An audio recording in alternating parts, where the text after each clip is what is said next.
Good morning to everyone, and I now call the Committee on Small Business to order. Without objection, the Chair is authorized to declare a recess of the committee at any time.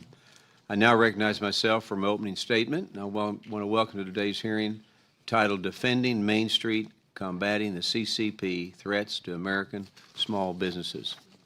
First, I want to thank our witnesses for being here today and for sharing their expertise on the important issue. I also thank my colleagues for joining us as we examine the challenges facing America's businesses in an increasingly competitive and complex global environment. Small businesses are essential to the American economy. They drive innovation, create jobs, and strengthen our communities. From cutting-edge technology startups to family-owned manufacturers, small business play a vital role in driving America's economy and reinforcing our national security. However, this vital engine of our economy is under threat. The Chinese Communist Party has made it a priority to challenge the United States economically and strategically. In doing so, the CCP is exploiting every opportunity to target American innovation.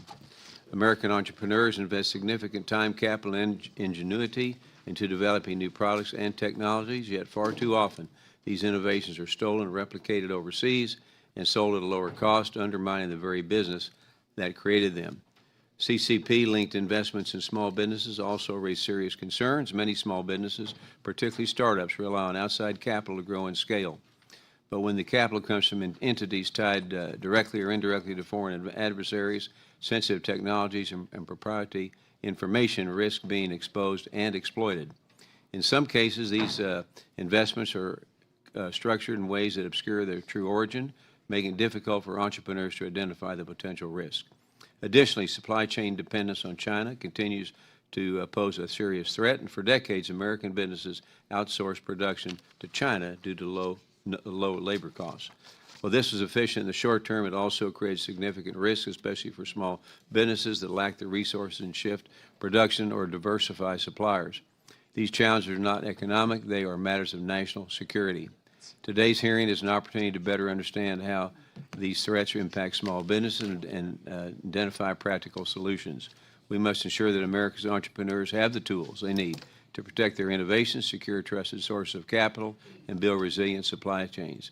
If we fail to act, we risk losing not only our competitive edge, but also the ingenuity and entrepreneurial spirit that define our nation. I look forward to hearing from our witnesses about their experiences and recommendations for how Congress can support and protect America's small businesses. With that, I now yield to my friend and our distinguished ranking member from New York, Ms. Velasquez, for her opening remarks. Thank you, Mr. Chairman, and thank you to all the witnesses for being here with us this morning.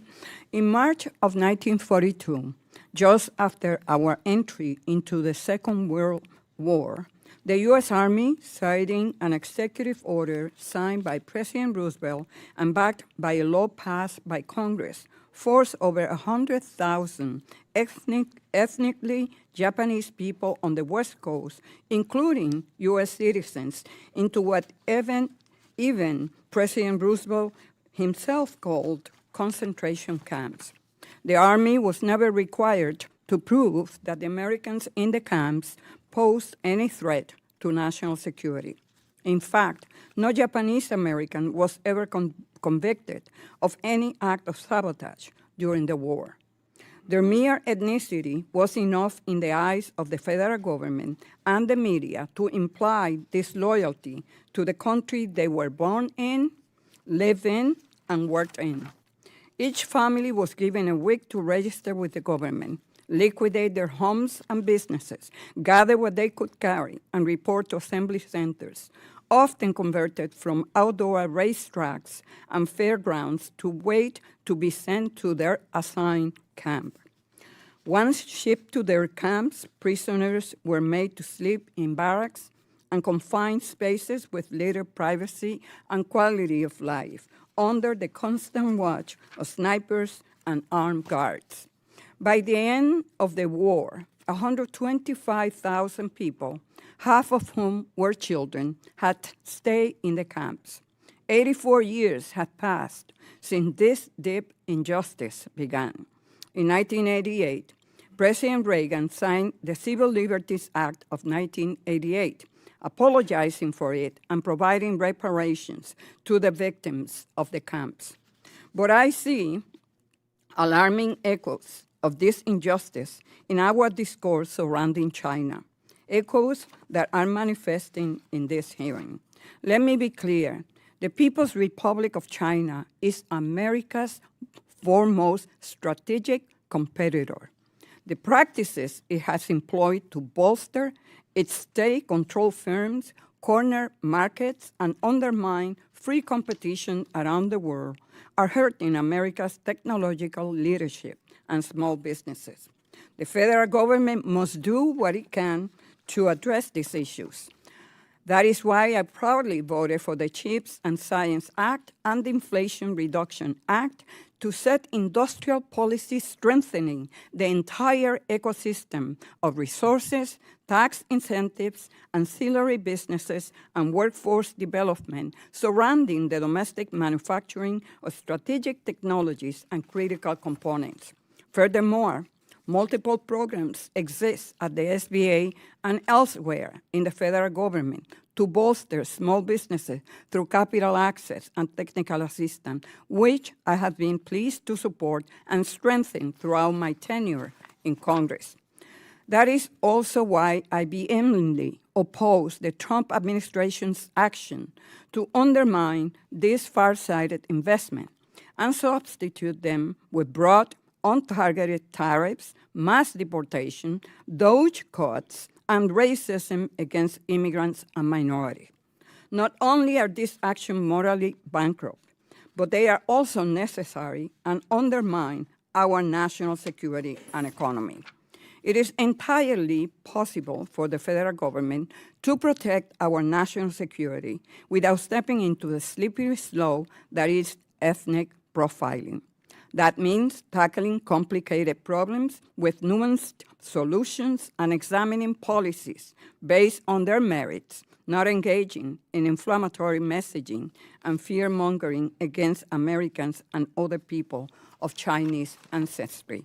I sincerely hope that today's conversation stays within those bounds. With that, I thank the witnesses for being here, and I yield back. Gentlelady yields back, and I will now introduce our witnesses. The first witness today is Mr. Pahutski. Mr. Pahutski is the Vice President and Fellow of Economic Security and Systems Planning and Analysis, Inc. He is a former senior executive member of the U.S. Department of Defense with nearly 3 decades of experience in policy, acquisition, intelligence, and operations. Throughout his career, Mr. Pahutski has led major defense modernization initiatives and advised senior leaders on strengthening supply chains and emerging technologies. Mr. Pahutski holds a bachelor's degree in international economics from Salisbury University, home of the Fighting Seagulls, right?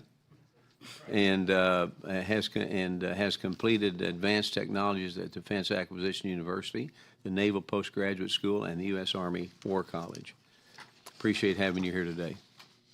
Our next witness is Mr. Sean Murphy.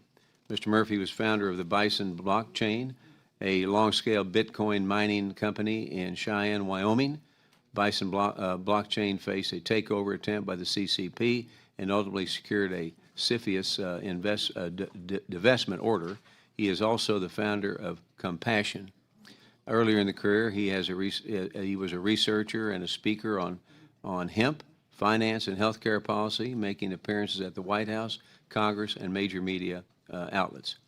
Mr. Murphy volunteers in the VA hospice care, is a palliative care father to a child with a rare terminal disease, and is a U.S. State Department professional fellow, and we will pray for your family. He earned a bachelor's degree from the University of Notre Dame. I don't know what their mascot is. Oh, is it? Okay. I knew you'd know that. Our next witness, Mr. Tom Lyons. Mr. Lyons is the co-founder of 2430 Group, a nonpartisan nonprofit organization focused on helping the U.S. private sector defend against foreign espionage. He works with business leaders to protect intellectual property and address threats from foreign adversaries. Previously, he served for 15 years as National Security Executive in the U.S. federal government, advancing U.S. interests in complex global environments.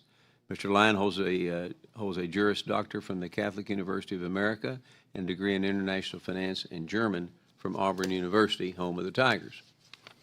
And I now recognize the ranking member from New York, Ms. Velasquez, to briefly introduce our last witness. Thank you, Mr. Chairman. I would like to welcome Dr. Doshi, who is an assistant professor at the Georgetown University Walsh School of Foreign Service and the Z.V. Starr Senior Fellow for Asia and the director of the China Strategy Initiative at the Council on Foreign Relations. Previously, Dr. Doshi served as the Deputy Senior Director for China and Taiwan on the last administration's National Security Council. In that role, Dr. Doshi helped manage the NSC's first China directory, coordinated China and Taiwan policy, drafted President Biden's China strategy, and served as a top negotiator in matters regarding the PRC, Taiwan, and the AUKUS alliance.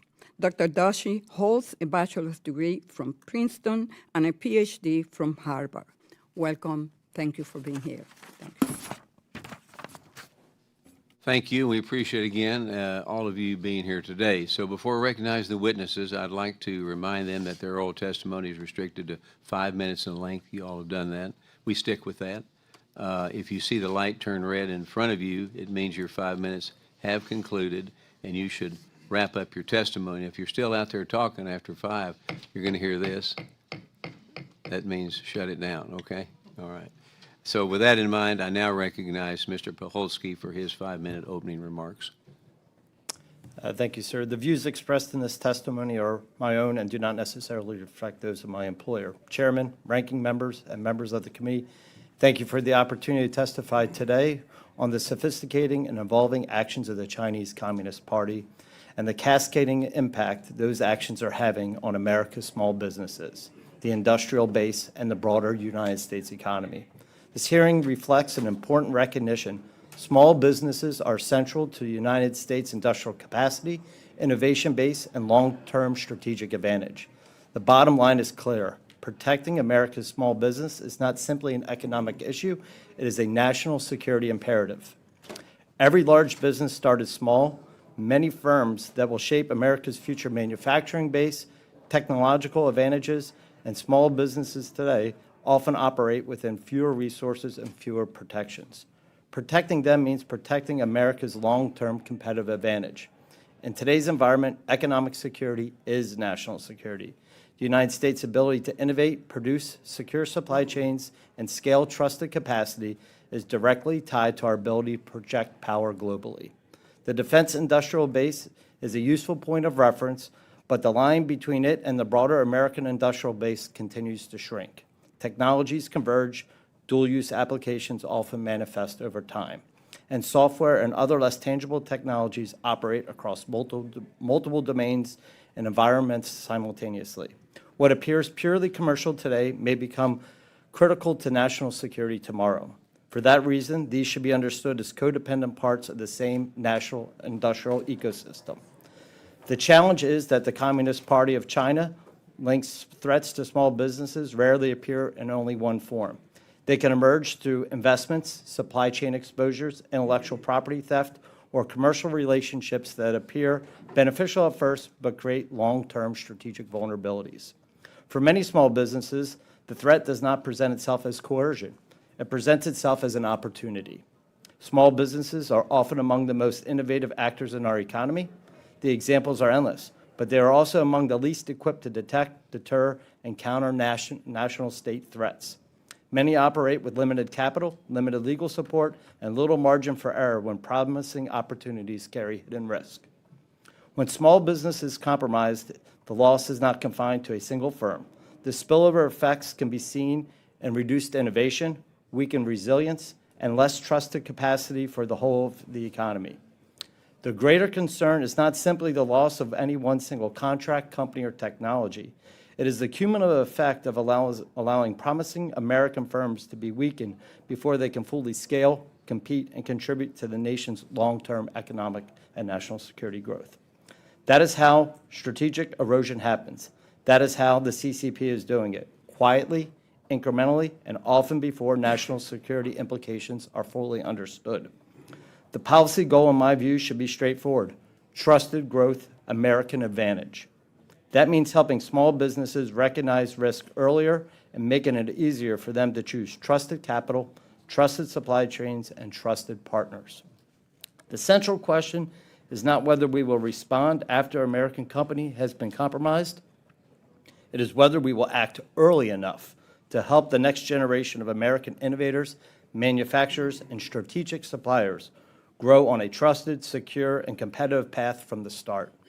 I thank you for your time, and I look forward to your questions. Gentleman yields back. I now want to recognize Mr. Murphy for his 5-minute opening remarks. Chairman Williams, Ranking Member, and distinguished members of the House Small Business Committee. I'm a former executive at Bison Blockchain. I'm here today as an entrepreneur and small business owner who survived a Chinese takeover that literally wiped out everything we had built. In 2022 and 2023, Bison Blockchain poured sweat and every last dollar into building the largest Bitcoin mine in Wyoming, near Cheyenne, and just 1 mile from the Warren Air Force Base and our nation's Minuteman III missiles. When our domestic capital fell through, we took a last-minute lead investor who claimed to be from Singapore and international businessmen. After breaking ground, it became clear they were from Beijing and Hong Kong, majority Chinese nationals backed by CCP-linked capital who also ran IP transfer companies. Just before Bitcoin mining began, they brought in personnel from China to replace us as operators. We sued for breach of contract and interference, and then they countersued us, a small local business, for $110 million. It was unfair, it was hugely inflated, and it was lawfare. And effectively, they were mocking us and our judicial system.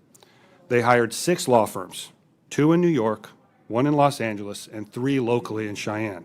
And they exploited relationships between their Wyoming lawyers and Wyoming state legislators. Then came the presidential CFIUS divestment order, but they saw it coming, and they sold the site to CleanSpark, a large U.S. public company with hundreds of millions of dollars in contracts with Bitmain, one of the Chinese defendants.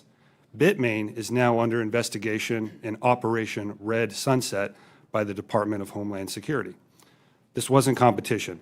This was the Chinese mocking us and working with CleanSpark to try to wipe out the small guys, the local guys, the Main Street guys. Their plan would have succeeded, but for the extraordinary work of my father, Patrick Murphy, Bison's attorney, my brother, Michael, Bison's co-founders, and 2 men who are here today, Andrew Estuno, our CFIUS expert, and Cyrus Murietka, a national security consultant who helped us. I'd also like to acknowledge Beth Clay, who's not here, but all of these individuals really helped me in this process with the Chinese. They were going to run off with the money, everyone, the sales money. That was their plan, but we were able to secure landmark writs of prejudgment attachment and garnishment where the Wyoming Federal District Court took control of the sales money. And once they took control of the sales money, we were then able to negotiate a settlement.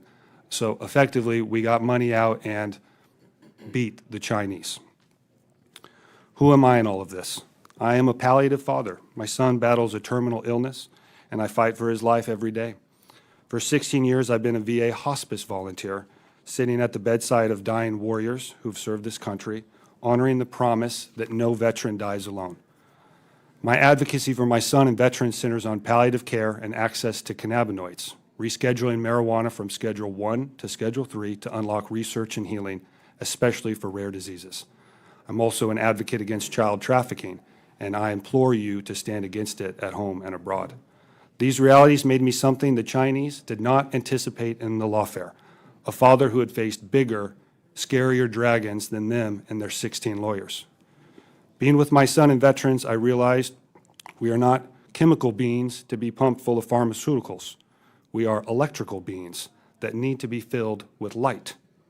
Our bodies run on bioelectric fields, energy pathways, and natural frequencies.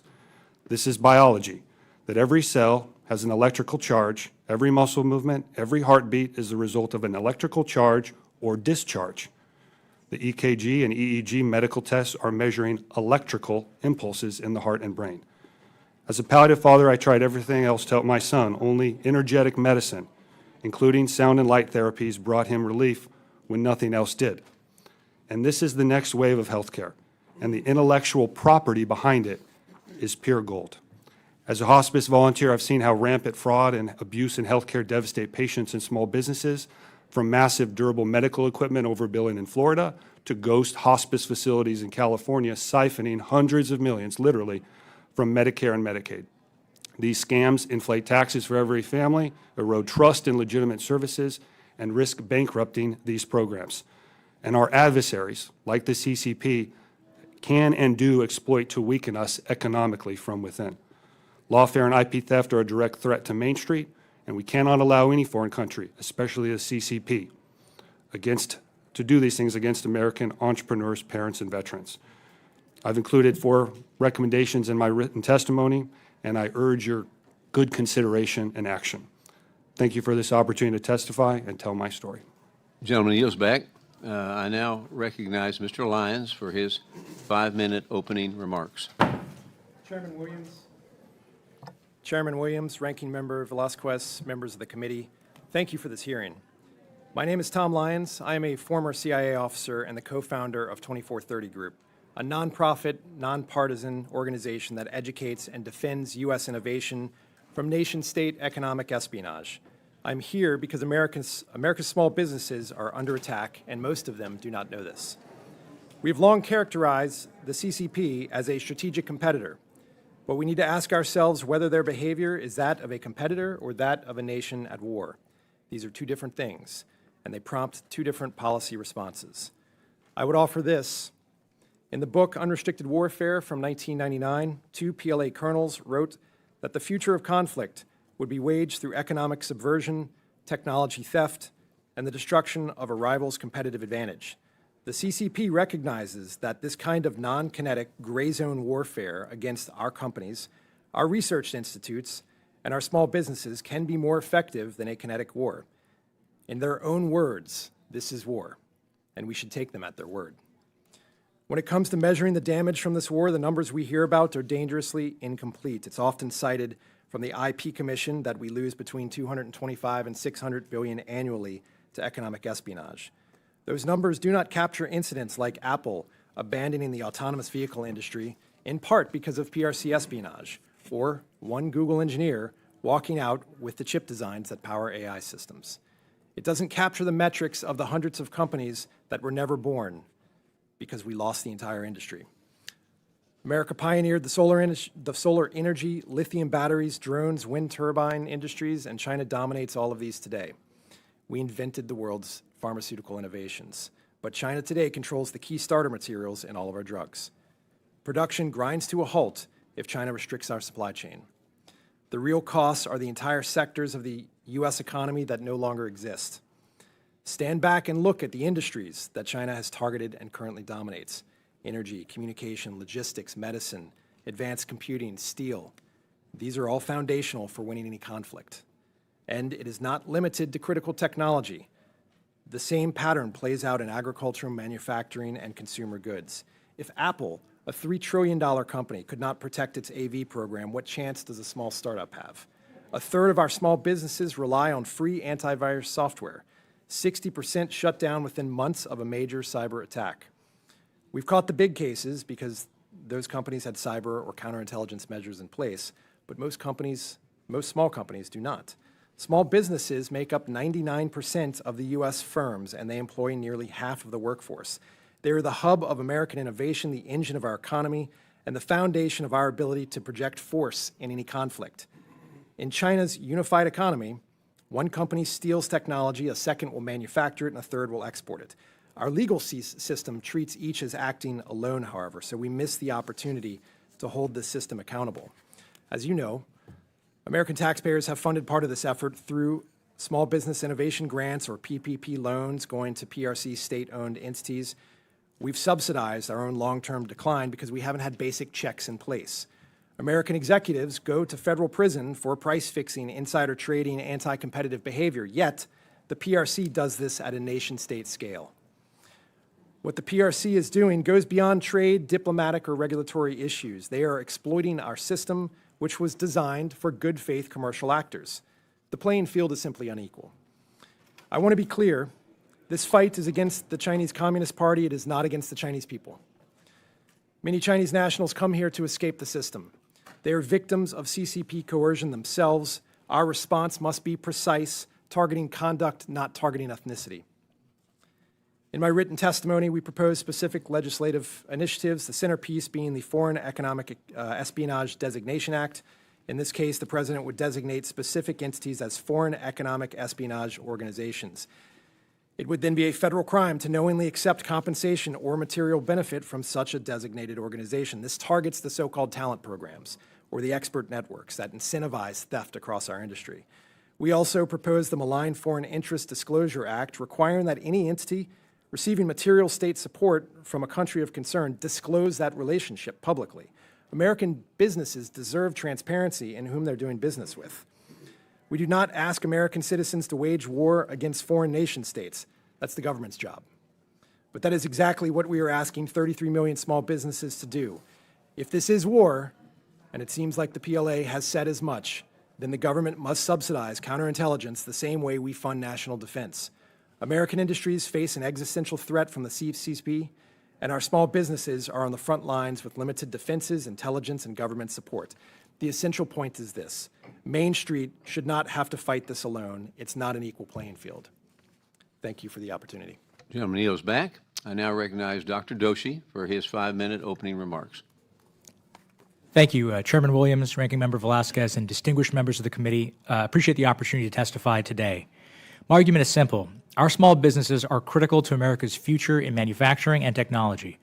But today, China is mounting the most comprehensive industrial strategy any power has ever attempted and is putting our small businesses at existential risk. The urgent task for this committee is to consider how to help our small businesses meet this unprecedented challenge. I want to divide my testimony into 4 questions. First, what are China's objectives? The Chinese Communist Party aims to catch up and surpass the West. It believes there have been 4 industrial revolutions that determined the fate of nations. The first was steam power, which brought British dominance. The second was electrification, and the third was mass manufacturing, which brought American dominance. And now we're in the 4th, quantum, biotech, AI, and robotics, which China is determined to win, not just for prosperity, but for relative power. And Beijing sees manufacturing as the key to winning this revolution. And that brings me to a second question. How is China doing in manufacturing? China overtook the United States to become the world's dominant manufacturer in less than 25 years. Over that period, our share of manufacturing fell by half, from 30 to 15%, while China's share quintupled from 6% to 30%. It now exceeds that of the next 9 countries combined, and it isn't standing still. China is spending roughly $400 billion a year on industrial policy. By contrast, the U.S. Chips and Science Act is $50 billion over multiple years. That leads to a third question. What is the role of small business in this story? Large firms have dominated American manufacturing for decades, but their supply chains are made up of smaller firms.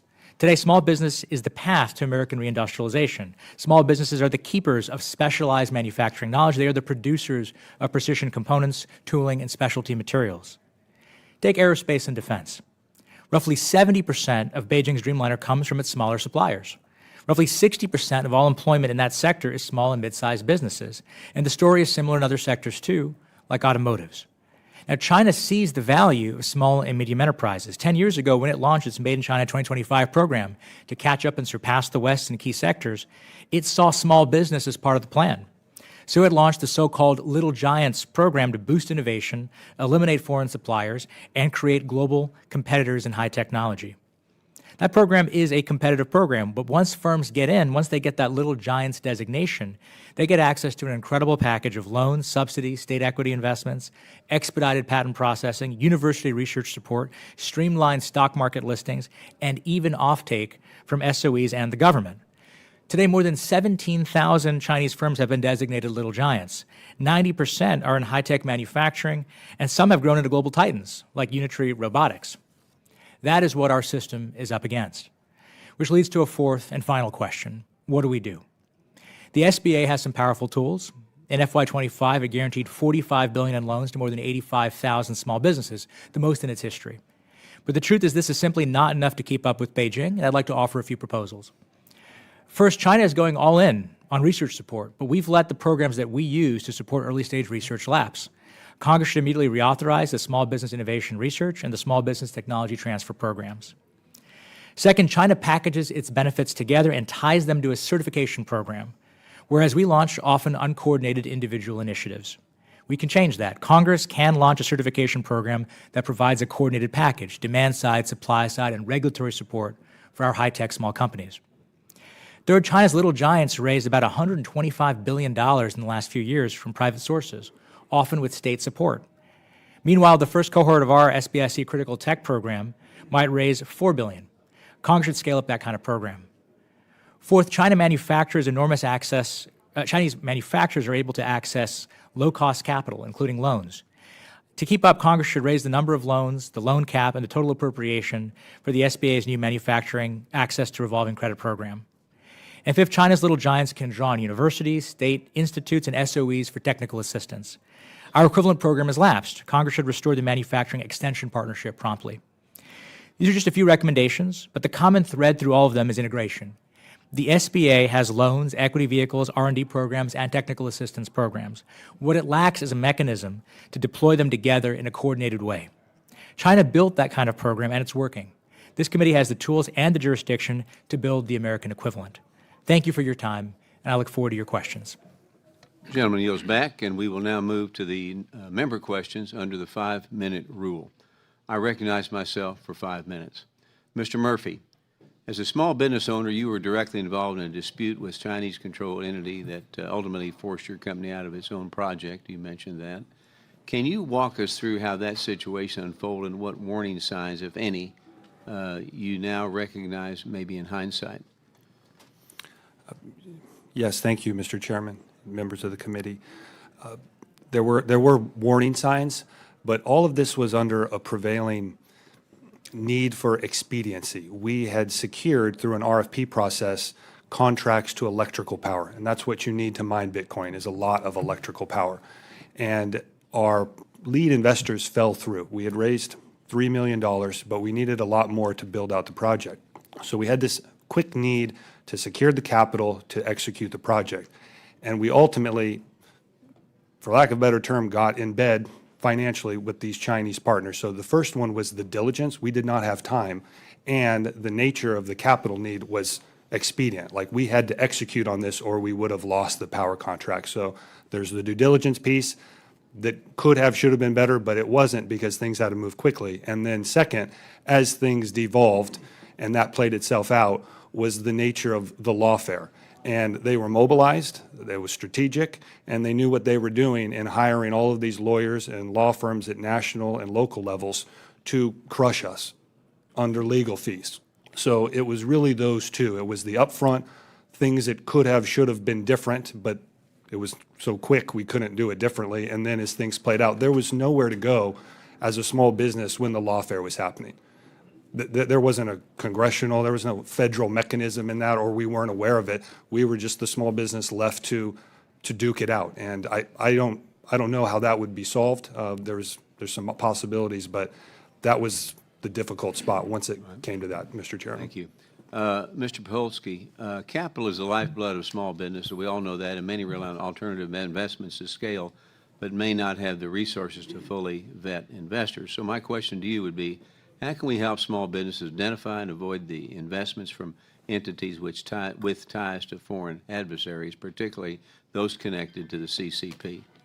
Thank you, Chairman, for the question. Your question is spot on to a plan that I've devised with the acronym TRUST, meaning Trusted Resilient U.S. Tracks. And it's underpinned by 10 different items that are very simple and effective and in place today. Launch small business-led trusted capital programs at each department and agencies embedded already in that fabric that exists. Streamline due diligence support with grants and affordable tools for small businesses. Incentivize supply chain diversification through tax credits and subsidies. Establish vetted suppliers lists that highlight secure approved partners. Foster public-private partnerships to mentor small businesses into contracting vehicles. Align with Section 1260H that Congress passed years ago that provides clear supply chain risk guidance. Empower small businesses with advocacy and pathways for market access. Build trusted and transparency tools to map supply chains and risk identifications early, coordinate with small business administration offices to ensure national security while fostering innovation, and launch educational initiatives for small businesses so they know how to navigate these programs. It's not complicated. Everything that I've identified there, as kind of mentioned in others' comments, are pieces across this chessboard that we haven't tied together. Implementing them are easy. We have to move from policy to action, and that's what's slowing us down. The United States is known for innovating, and China is known for duplicating. We have to cease that. We have to get ahead of their actions. Thank you. Mr. Lyons. Closing here, as you know, Main Street is increasingly vulnerable to Chinese Communist Party efforts to target America's small businesses and steal intellectual property. So my question would be, based on your experience, what was the most common method used to obtain intellectual property from American small businesses? Mr. Chairman, thank you for the question. It's a great question that should be studied further. In my experience, the cyber attacks are the most prevalent. The second, I would say, is insiders, and it's leveraging programs such as Thousand Talents, and following that, it is engagement through venture firms, and even the process of doing due diligence from a venture firm when they're learning about a startup is a siphon of intellectual property theft. So small businesses today it's multi-vector. It comes through coercion at times on insiders as well. Under the 2017 Chinese intelligence law, PRC nationals have to cooperate when they are asked to. So that threatens American workers who happen to be PRC nationals. Okay. Thank you very much. And now recognize that my time is up, and now recognize the ranking member for 5 minutes of questions. Thank you, Mr. Chairman. Dr. Doshi, how do differences in the U.S. and PRC's political economies affect our bilateral tech competition? Thank you very much for the question. China is a non-market economy. It has enormous amounts of state support and coordination to support small companies and big companies alike. And that means that oftentimes their companies can stay solvent longer. They're not targeting profit, they're targeting market share than our companies, which either need to get loans or are disciplined by our capital markets. So they can just stay in the game longer and throw more money at the problem than we can, and they have the government as their ally in the competition with our companies. It is no secret that the PRCs dominate the supply chain for important items like pharmaceutical precursors, which we saw on full display during the COVID pandemic. Why it is in our national interest to onshore manufacturing for strategic techs and their parts? Well, thank you for the question. We did see that China weaponized its unique role of the rare earth minerals and magnet supply chain. The total amount and value of the rare earth minerals we import is less than the price of an F-35, and yet it supports more than 20% of American economic activity. If you take pharmaceuticals, 90% are fermentation-based API, that is, antibiotics are made in China. If we don't bring some of that back or have it come from our allies and partners, China has a chokehold over our healthcare system. And how do President Trump's tariff wars affect small businesses' ability to onshore and compete with the PRC competitors? On the one hand, the tariffs can create some protection from the PRC, but on the other hand, they also raise the input costs for many companies that require importation of all kinds of inputs for manufacturing. And as a direct result, they may be less competitive globally, and we are seeing a lot of strain among small and medium manufacturers as a direct result of higher costs. Our biggest strength is our ability to draw and keep the best minds in the world. This helps us drain the PRC's expertise and use it for our interests. Last year, committee staff released a report finding that President Trump's mass deportation campaign is hurting this strength. Mr. Chairman, I ask a unanimous consent to put the report in the record. How does the Trump crackdown harm our tech leadership? I think there is a risk that some of the immigration crackdown will reduce the flow of high-skilled entrepreneurs from abroad into the United States. And a lot of our most innovative companies are a mixture of American homegrown talent and also foreign talent. We are only 300 million people. China is 1.4 billion. Our superpower is the ability to attract the very best from around the world and have them enhance our tech ecosystem. Thank you. And the SBA, Dr. Doshi, just made sweeping lending policy changes, banning small businesses from SBA loans if they have any foreign investor stakes. And the notice names PRC nationals without justification, bringing constitutional concerns under the 14th Amendment. Mr. Chairman, I ask unanimous consent to put in the record my letter to the SBA detailing these concerns. Do these unnecessary restrictions constrain capital access for American entrepreneurs? I think a lot of foreign nationals from a variety of countries can do a lot of good in the United States. PhD students from abroad, from India or China or Japan, when they're here, they can launch innovative companies. We shouldn't deny them capital just because they're foreign citizens. And as for the China question, there are real concerns about security and espionage. But we also have to implement this policy in a way that doesn't undercut our innovation advantages. Does it hurt small manufacturers' ability to onshore? I think it does, because that foreign talent will often, as President Trump has himself said, actually help us reindustrialize the country, for example, in areas like batteries. And does it incentivize them to seek more risky foreign capital? I think that's an important point. If you can't access capital from the SBA, you may end up trying to get capital from less trustworthy foreign sources, including China. Mr. Lyons, the prime way to monitor for and address suspicious and fraudulent activity in our federal research programs is through their built-in watchdogs, the offices of Inspector General. Should they be fully funded so that they can be at their greatest strength? And in some cases, some of the agencies do not have yet an OIG. Your mic. Ranking Member, thank you for the question. I see I'm out of time. However, I think that any initiative that provides more of a capability to allow us to do research and background on individuals, programs, companies to determine and detect their connectivity to the PRC is a program I would support. Thank you.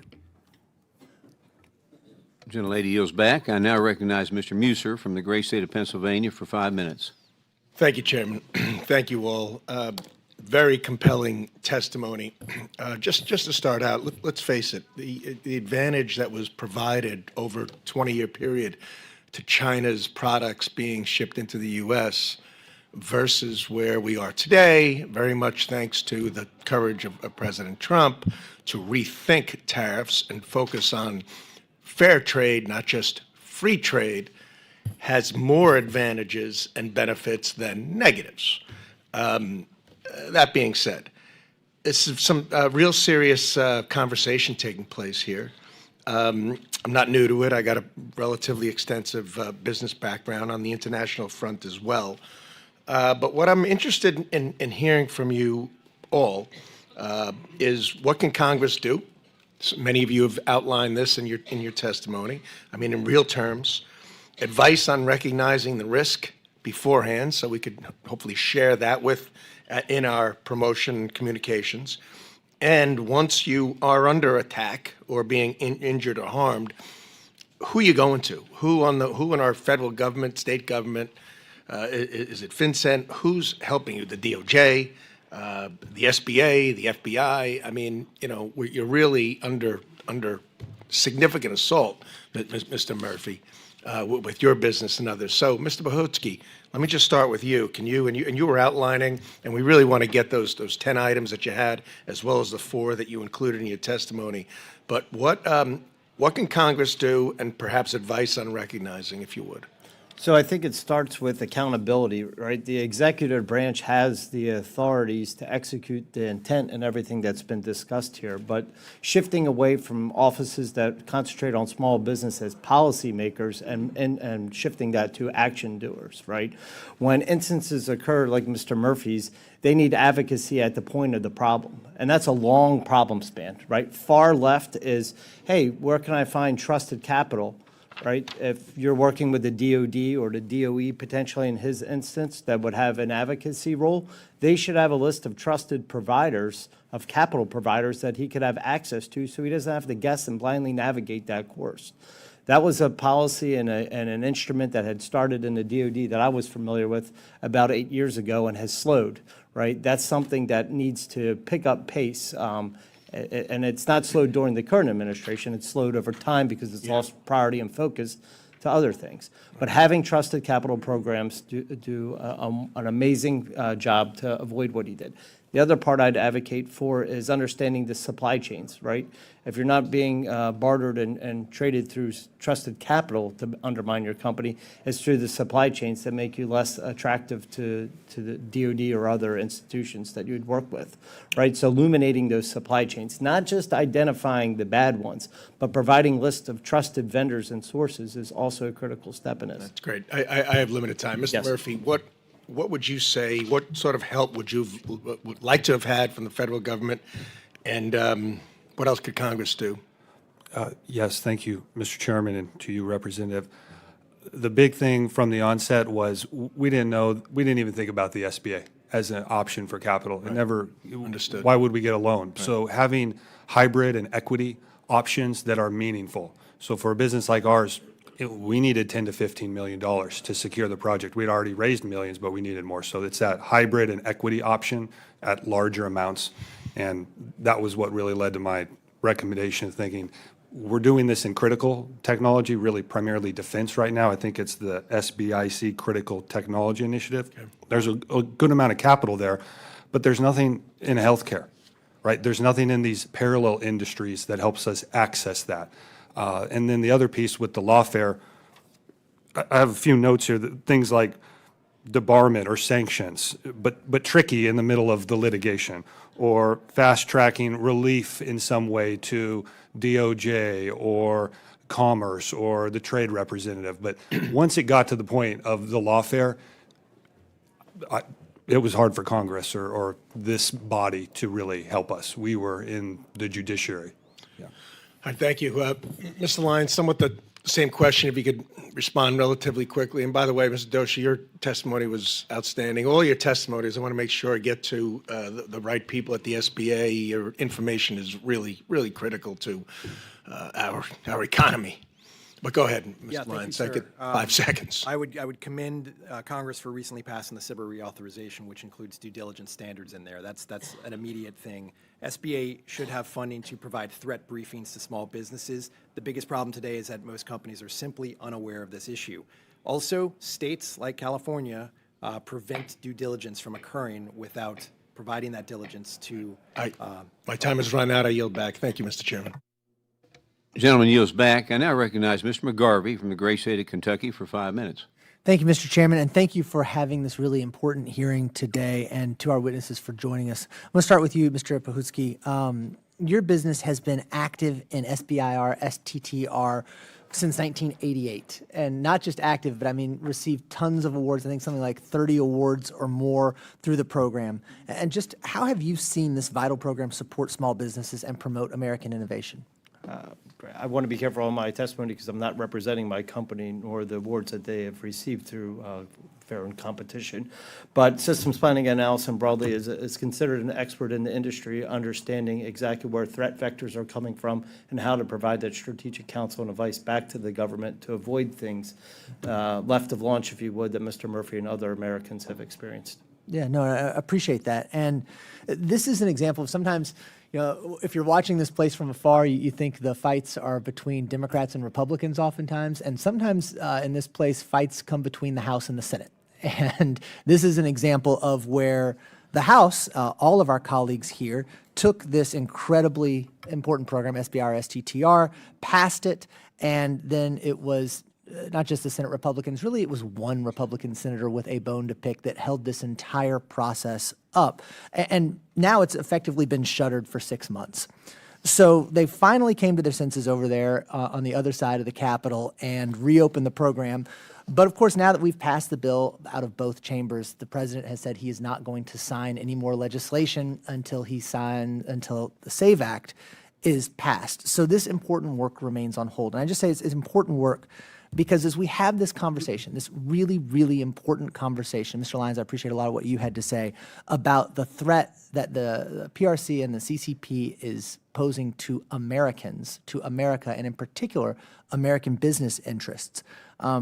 We need to have programs like this funded that are helping our own small businesses continue to have an advantage, continue to grow, continue to invest in products and people across the United States.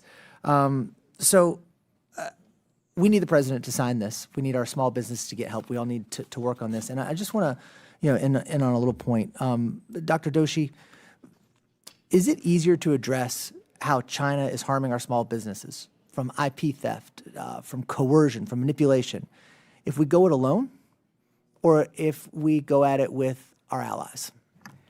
Well, thank you, sir. It's a great question. And what I'd say is that right now, China outscales us in many dimensions. They're twice our manufacturing capacity, 3 times our power generation, 11 times our steel production, 20 times our cement production. But if you take the U.S. and put its allies and partners together, we outscale China. Anytime we want to make progress, we are stronger if we do it with our friends, and the Chinese simply cannot match the scale that we have together. And that's why I think this hearing is so important. That's why it's so important in this committee where we still do come together and do good work. We have some real threats we have to deal with. We are not going to be as successful if we continue to fight ourselves and fight our allies when we should be taking on a common enemy. So I appreciate you guys bringing that point up. And Mr. Chairman, I yield back. Gentleman yields back. I now recognize Mr. Weed from the great state of Wisconsin for 5 minutes. Thank you, Mr. Chairman. Thank you to the witnesses for being here today. The Chinese Communist Party is no longer an emerging threat to our national security. They have a calculated and well-developed plan to infiltrate our educational institutions, internet data, military installations, and our nation's economy. Many of these threats are more overt than others, but the CCP's infiltration of America's small business is a problem that is not always discussed. The threat from the CCP to small businesses ranges from intellectual property theft to CCP-linked investments. However, small businesses often lack the resources to protect their company and the products they have poured their time into. I look forward to discussing these issues with all of you here today. Mr. Pahutski, what are the current gaps that small businesses face when seeking capital that allow CCP-linked investors to access this sensitive information? I don't know if it's a lack of access to capital, but it's a lack of awareness once they have access to it. And that really means the speed of relevance. In Mr. Murphy's case, I would dare say that he was under time pressure to make something happen because the deal would close in a certain period of time. Not having the ability to do due diligence, one, because of the cost, the other, because of the education, do I really need to do that? And those two worlds intersect at the point of decision making. And that's not months and weeks, that's hours and days at the most, right? And so we're left across the spectrum of seeing these type of instances because we don't have advocacy within the government that's a clear path to solutions for these small businesses. We need to do better. Well, Mr. Murphy, how about, what are some ways that small businesses, from your experience, having gone through this, that can protect themselves from CCP-linked investors? Mr. Chairman, and to you, Representative, we talked about expediency, right? So access to capital, we've talked about these, but access to capital and then the nature of that capital, equity, hybrid versus just debt only, and then the amount of that and the ability to have due diligence as a part of that, but working with funds and particularly funds that are leveraged with the SBA program that are trusted, that are safe. Many of these venture capital funds in Silicon Valley, they're not. They're gathering IP. They have relationships with attorneys and many of the law firms. I'm using Silicon Valley as an example because that's one that everybody is aware of. But that's the nature of it. So it's having what I would call safe, protected, trusted funds and resources that are part of the diligence and that also have leverage to help entrepreneurs and businesses move quickly. So how do we do that? How do we help you? And I'm going to just basically open this up to anybody. How can we help you in that regard here at Congress? I would say briefly improving, updating, upgrading the SBA program. I learned here from Mr.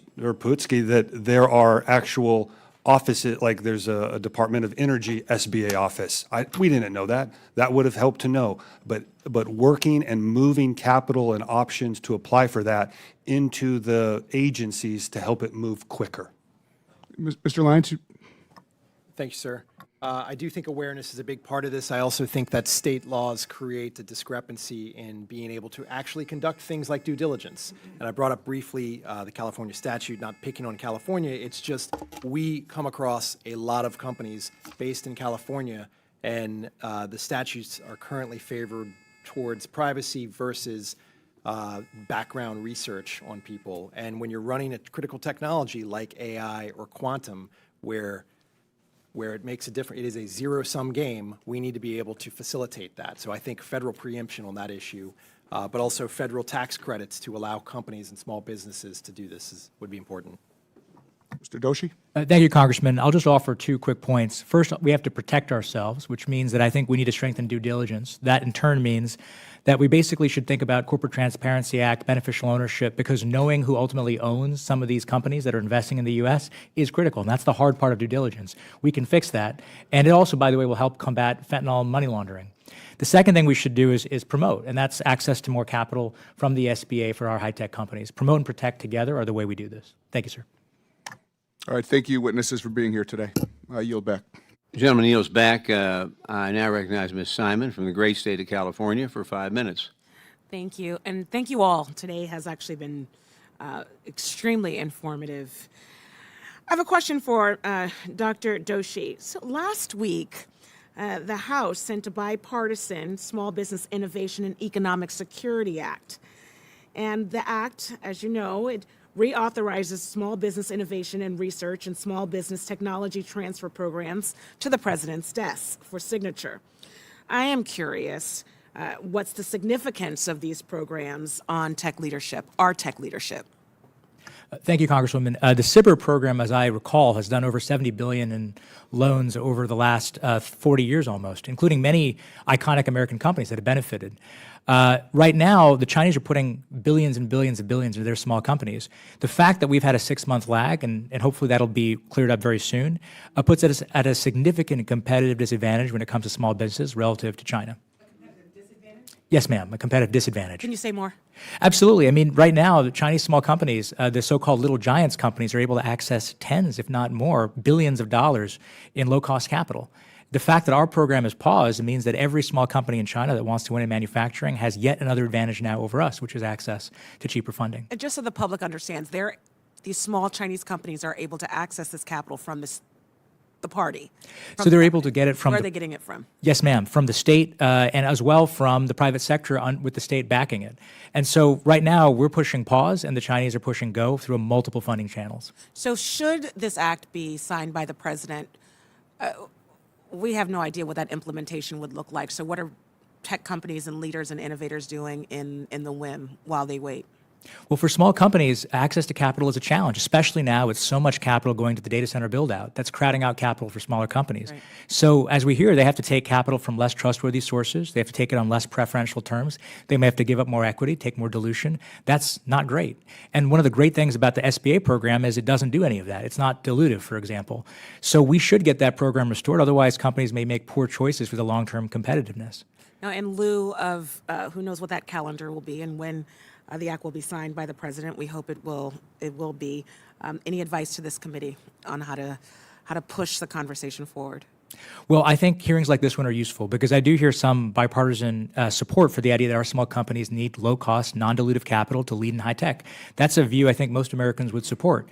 And I think at the same time, when you understand the full scope of what China is what they're up to, and that's why I focused that on my testimony, right, what they're doing, it makes all this look a lot more urgent. It's a lot harder to say, let's push pause when you see tens of billions of dollars flowing to small companies in China. They are very serious about promoting these small companies. And let me be very clear. Their goal is to ultimately knock our companies out of business. They don't want them to be selling into China or selling around the world. They'd like their companies to win. And so it really is an existential question. We've got a lot of small companies in manufacturing. They are the backbone of American manufacturing. A lot of them are run by people who are about to retire. If those companies go out, we lose not just the companies, but the knowledge that those companies held on to for decades. It will be much harder for America to reindustrialize, which is the president's priority, if we lose those companies. So it never happens to me but I have a whole 1 minute and 39 seconds left.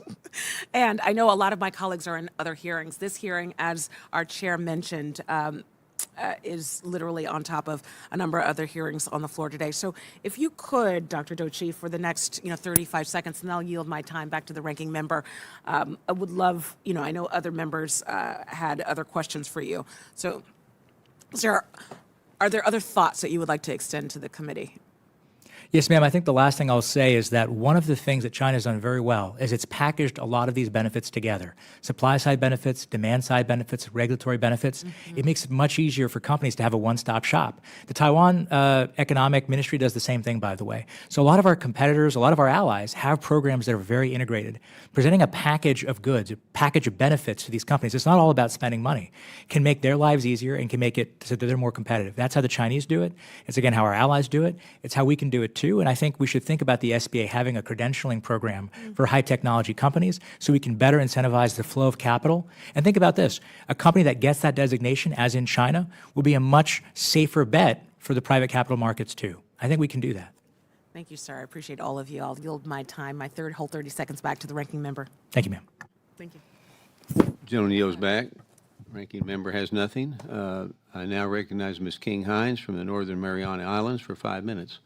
Thank you, Mr. Chairman, and thank you to all the witnesses for your testimony today. So as the chairman has stated, I represent the CNMI, which literally sits on the front line of a lot of this strategic geopolitical conversations. And, for those who are not familiar with where the CNMI is, we are closer to China than we are the United States. And so, my community is struggling economically. I'm concerned about any type of foreign investment coming into the CNMI. As a matter of fact, we have been having conversations with the legislature as to how do we provide the necessary support to the local government and connect them with an entity like CFIUS, for example, right? Because, we ardently object to malign CCP influence, right? And I'm really glad, Mr. Lyons, that you distinguish between, regular folks and the regime, right? So I appreciated that comment. And I kind of, in reading your testimony, Mr. Murphy, I was sad for you. And I don't want something that has happened to you to happen to any small businesses, especially folks out in a remote region where the government doesn't have the resources and just folks doesn't have the resources, right? And I kept hearing a common theme amongst all of you, and that is due diligence. And as I was preparing for this hearing, I saw that there is no connection between the SBA, who is in charge of lending capital, with CFIUS under the Department of Treasury. And so I kind of wanted to further flesh out, that piece that you focused on with regards to due diligence so that we prevent what happened to Mr. Murphy. And I'll just open it up. Maybe I could take that. I used to be the DoD's lead representative for CFIUS, so I'm very familiar with the authorities that are granted to that.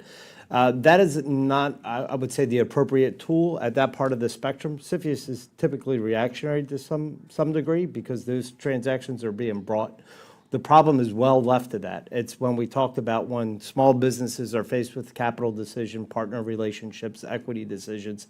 That's really at the point of no return where the decision-making needs to happen. CFIUS is a great measure to protect things through the national security lens, but maybe his transaction didn't present a national security threat, and therefore it might not necessarily be reviewed through those authorities. So I asked that question because any investment right now in the CNMI is viewed as a national security threat if it's a foreign investment. And I want to be able to help my community, given the fact that we're just going through an economic decline. As a matter of fact, I think it's an economic free fall at this point.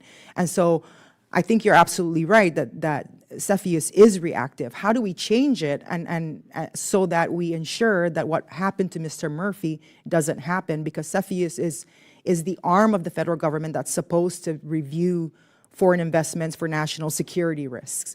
And so how do we bridge that gap? And I see Mr. Lyons there nodding his head. Thank you, Congresswoman. I think that it's a complex problem, but one thing to address first is that there's nothing illegal about PRC investment into companies. And so that means that our law enforcement mechanisms have no tools here. It does require background checks, due diligence, and I don't think it's always appropriate for the government to be involved in that because the government simply doesn't collect on these issues. As a former intelligence officer, we focus on bigger things, I would say, on weapons systems, plans, and intentions. We don't focus on mergers and acquisitions or really much in the economic realm. So for that reason, there has to be partnerships on that front. I think SBA pushing out threat briefs could help. I think tax incentives, I think tax credits to allow companies to take advantage of that from a tax standpoint so that they can build a CI program or a cyber program. There's a limited amount of funding available from the SBA today that goes towards funding cyber programs, and we need to expand programs like that. Thank you. Mr. Doshi, you can chime in for the rest of the time I have. Thank you, Congresswoman. Let me just offer one additional point because I agree with what everyone else has said. I think there's some value in helping small companies recognize that if they take investment from Chinese sources and they're in their cap table, it might make it a lot harder for them to get access to certain government benefits, for them to sell to the Department of War, et cetera. And I think getting people to understand that there's a risk, not just a legal risk, but a reputational risk potentially, and having these investors is critical. And I'll end with this. We need corporate transparency. We need to know the beneficial ownership of some of these vehicles. If we know that, we can do better due diligence in the open source. Thank you. I yield back, Mr. Chairman. Gentlelady yields back. I now recognize Ms. Skelton from the great state of Michigan for 5 minutes. Thank you, Mr. Chairman. Thank you, Ranking Member, and thank you so much to our witnesses for being here today. It seems like our questions this morning have kind of been going back and forth and questioning to a certain extent whether China actually is a problem or trying to point out how it is. I think we all agree China is a problem, right? You agree, yes, all heads are nodding. The question is, what are we going to do about it? Dr. Doshi, in your questions, you talk about the rapid pace at which China is investing in its small businesses. At the same time, we have seen major scaling back of our small business programs. Can we continue at the same pace and expect different results? To our entire panel, I mean, yes or no? Can we continue? No, we cannot. No, we cannot. I think that this is the central question, and the oversight of this committee, it is, if we take nothing more away, if we are all in agreement that China is a threat, we cannot continue at the same pace of scaling back our programs. Yes, there are other multiple things that we need to do, but making sure that we are putting our money where our mouth is and addressing this problem head on is essential. I have a few other questions, particular to West Michigan, but I really wanted to emphasize that point. So West Michigan is home to world-class innovation. I've had the privilege of touring small businesses in my district who are at the forefront of research and development that will enhance everything from medical treatments to new defense technologies. Many of these businesses were SBIR, STTR award recipients. We had 11 businesses receive awards in 2024, 4 more recipients in 25. I was proud to vote in favor of the SBI, the Small Business Innovation Economic Security Act last week, which passed the House, and would reauthorize those programs. With specific reference to these programs, as we talk about the importance of investment, Dr. Doshi, how will these programs specifically help our tech leadership? Well, thank you very much, Congresswoman. And as you know, of course, the Midwest is home to a disproportionately large number of our high-tech manufacturers, small businesses disproportionately. And so I think for these companies, access to low-cost capital is a challenge. Bigger companies can get better terms from big banks. Our smaller companies struggle. They may not be as well known. They're not as credible, perhaps. They've got other challenges. The government can step in, as they do in China, but it doesn't have to be a big cost to the government. That's the benefit of some of our programs. And if you look at the track record, our programs tend to do quite well. They end up creating huge economic benefits. Sometimes even major companies emerge from SIBR and SITR. So I think the question for us is, do we want to support these companies in high tech? Because if we don't want to support them, China's going to support its, so we have to get even with them. That's exactly right. Thank you. Dr. Doshi, your testimony highlights, I want to talk about small manufacturers and exporters specifically who rely on technical assistance to build up and keep an edge over their overseas competitors.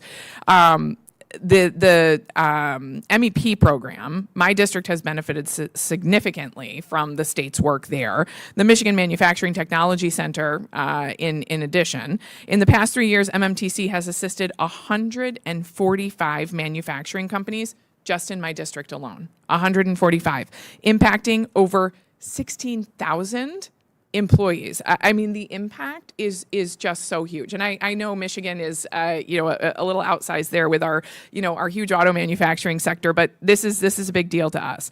Moreover, MMTC is working to establish a new AI lab to help keep Michigan ahead of the AI curve. Dr. Doshi, the Trump administration has withheld $19 million in MEP funding, causing major staffing layoffs and hiring freezes within most MEP centers.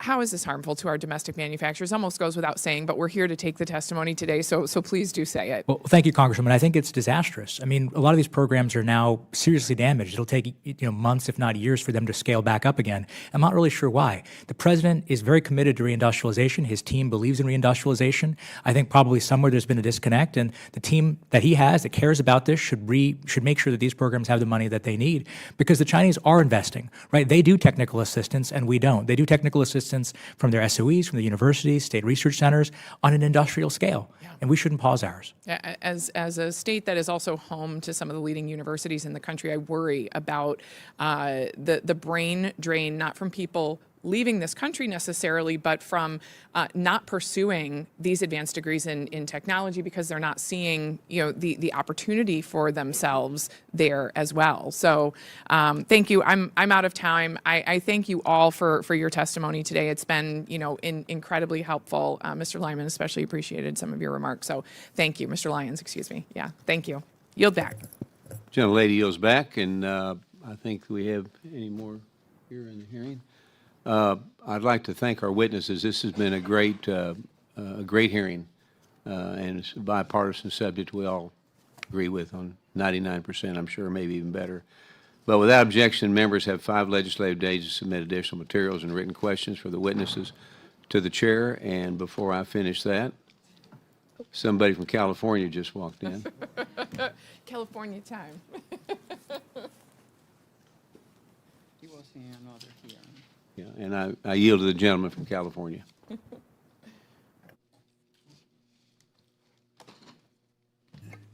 Thank you, Mr. Chairman. Sorry, I had a briefing that I had to pop into and just got out in time and couldn't have my watch or anything or my phone or anything to let me know what time it was. So I am here now. So thank you all for being here today, and thanks for your time. And I guess I'm the last one here before we can all you can all go. But I'll be quick. Mr. Doshi, the 2026 National Defense Strategy and National Security Strategy have shifted our focus as it relates to China. The NDS places an implicit bet on outproducing China, but hardly mentions technology, as you laid it out in your testimony. China is prioritizing its small business, particularly in manufacturing and technology. How should Congress scale and invest in programs that boost American small business in manufacturing and technology? Well, thank you very much, Congressman, for the opportunity to talk a little bit about that. My view is that the SBA has a number of tools. Some of them have lapsed and can be reauthorized, and some of them can be expanded. In many cases, a lot of those instruments that the SBA has can be packaged together to give small companies a one-stop shop so that they can get demand-side support, supply-side support, and regulatory support. But the key point I want to emphasize is this. China takes its small businesses very seriously as manufacturing competitors. It gives them enormous amounts of resources. It gives them patent support, expedited access to stock market listings, and it even forces the state companies and its government to buy from them. We're not going to replicate their system, but we have to put together a program that is not just individual projects and individual initiatives, but packaged together to make sure our companies are competitive. All right, thank you. Now, you mentioned the SBA. So the SBA is creating barriers for many small businesses to access resources, such as changing eligibility for programs, threatening to pull offices from major metropolitan hubs, and withholding funds from programs and resources partners that support small businesses. Are these counterproductive to the investments we need to be making in our small business for the resilience in the global stage? Congressman, I do worry that some of the current efforts are counterproductive. In particular, as we've discussed in this hearing, some of the key programs have lapsed or have been reauthorized, but that has not fully gone through within the administration. That can change quickly. We know that the president is committed to reindustrialization, so there may be a disconnect within his team, but it should be possible to make progress. As for offices closing that are part of the MEP program, that is disastrous. I mean, when those offices close, it can take a long time for them to staff back up. In the meantime, our companies lose important connections to the assistance that they need. Thank you for that response. Mr. Lyons, you highlighted the lack of awareness and security by small businesses against cyber intrusion in your testimony.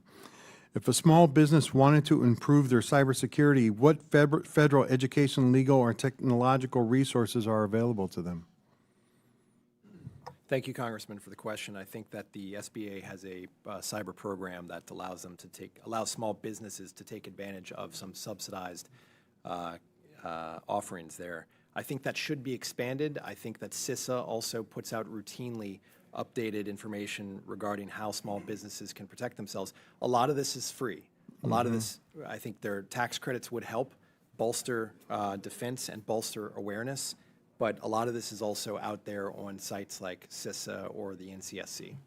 Can I ask just one follow-up on that? I mean, the resources you said are free to be provided by CISA, SBA, but when it comes to the actual financial cost of having to fight this, how are small businesses able to keep it up, or can they? Sir, they're not. Yeah. They simply, in conversations that we've had with numerous small businesses, oftentimes economic espionage is ignored because of the legal costs associated. I would point to my written testimony of a few examples, but also of some possible legislative initiatives that could change something like that. Mr. Doshi, you're shaking your head yes, so I'll let you respond to that as well. Thank you, Congressman. I just want to add one additional factor. When our companies are the victim of cyber espionage and they lose their IP, it goes to a Chinese manufacturer who then makes the same thing and sells it back to us. It should be easier for us to stop the importation of that infringed upon export. Right now, it's really hard. Those small companies have to hire lawyers. They have to go through a process. We should make it easier for our companies to protect their IP from foreign manufacturers that have taken it essentially illegally. All right. Thank you all for your testimony. With that, I yield back. Gentleman yields back. I now recognize Mr. Bresnahan from the great state of Pennsylvania for 5 minutes. Thank you, Mr. Chairman, to the ranking member, and thank you to our witnesses for being here today. The influence of the Chinese Communist Party is no longer something we can ignore or afford to underestimate. It is a real threat to our economy and everyday life happening right now, and our small businesses are on the front lines. The CCP knows exactly what kind of leverage it holds, and it is not afraid to use it, whether that means undercutting American businesses, stealing intellectual property, or flooding our markets with cheap and inferior products. COVID-19 made that crystal clear. It exposed just how vulnerable we are and how reliant we have become on China to keep our economy and supply chains running. That should have been a wake-up call, but that dependence still exists today, and it remains a direct risk to both our economy and our national security. That is why this committee must continue working with the administration and the SBA to bring manufacturing back home and prioritize American production over CCP entanglement. That starts with being clear about what the CCP involvement means for our American entrepreneurs and their intellectual property. Starting a business is already a heavy lift. It takes risk, capital, long hours just to get off the ground. We've seen it happen too many times, and the American entrepreneur puts everything on the line to build something from the ground up, only to have a CCP-linked company steal that idea, copy it using cheap labor, and flood the markets with knockoffs that undercut them at home. That is unacceptable and a fundamental threat to the American dream. We have a duty to protect American innovation from that risk. Mr. Murphy, you know this reality of the situation all too well, and what your company went through is something no American business should ever have to face. So my first question for Mr. Murphy, looking back now, what would you tell a small business owner who is considering taking on foreign investment, and what do you wish you had known before making that decision? Mr. Chairman and Congressman, we've talked a little bit about this, obviously due diligence, expedient access to capital, the type of capital, and the one theme that I've heard here from the panel that I think I just want to highlight is this, and I don't know anything about the Little Giants program in China, but something similar. I mean, our model is free markets and competition.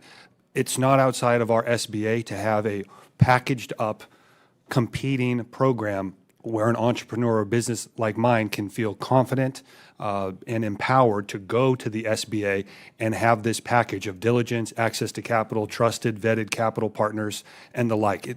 That seems like something we can and should do to compete. At what point in the process, Mr. Murphy, did you start to feel that something was wrong, or what was the first indication that you had some kind of China influence taking over your business? Was there like an antenna moment or an aha moment that caught your attention? Congressman, yes, there was. There was, as we were breaking ground, one day, several individuals just arrived at the site. They showed up at the gate, they wanted to be seen, and they said that they had come over from Asia. And then once we started putting the pieces together, we realized, no, they came from China, and who were they? And then it got back to, and we heard this term from Dr. Doshi, who is the ultimate beneficial owner? We did not know, and it turned out to be somebody different than the people that were on site, and it turned out to be the person who had sent these individuals. So it was that when they showed up, that Totally unannounced. unannounced. And you had And no that's recourse. when I said, stop, something's going on here. And that's when I, in my mind, started realizing there is something afoot, and then more came. And then when Bitcoin miners showed up, this, millions and millions of dollars of Bitcoin mining machines showed up just on a dime, 30 trucks, boom, into Cheyenne. That's when I said, we're going to start documenting, every email, every conversation. And then it was shortly after that that they said, hey, we want to renegotiate our contract. Basically, you guys go from your operational role and our contract that was this to a very small role and basically be our Wyoming guys to protect us in this state. And that was when we sued them. That is absolutely abhorrent and unacceptable. One more follow-up question. What could we be doing in Congress to prevent things like this from happening in the future to other entrepreneurs and other businesses? Yes, Congressman, we've heard a lot of those good ones, ideas today in testimony, but I think it goes back to, and I think with this committee, it's the SBA, right? That's where entrepreneurs, right now as an entrepreneur, I wouldn't even have thought to go to the SBA. To get a loan, to get a $10 million debt loan doesn't make any sense. But for that to be a resource that entrepreneurs and small business can turn to that actually helps with capital, diligence, and all these pieces, that I think makes the difference. Thank you for being here, Mr. Chairman. I yield. Gentleman yields back. I now want to repeat myself and say what a great hearing this has been. Thank you guys for taking time to do that. And without objection, members have 5 legislative days to submit additional materials and written questions for the witnesses to the chair, which will be forwarded to the witness. I ask the witness to please respond promptly. So if there's no further business, without objection, the committee is adjourned, and thank you again.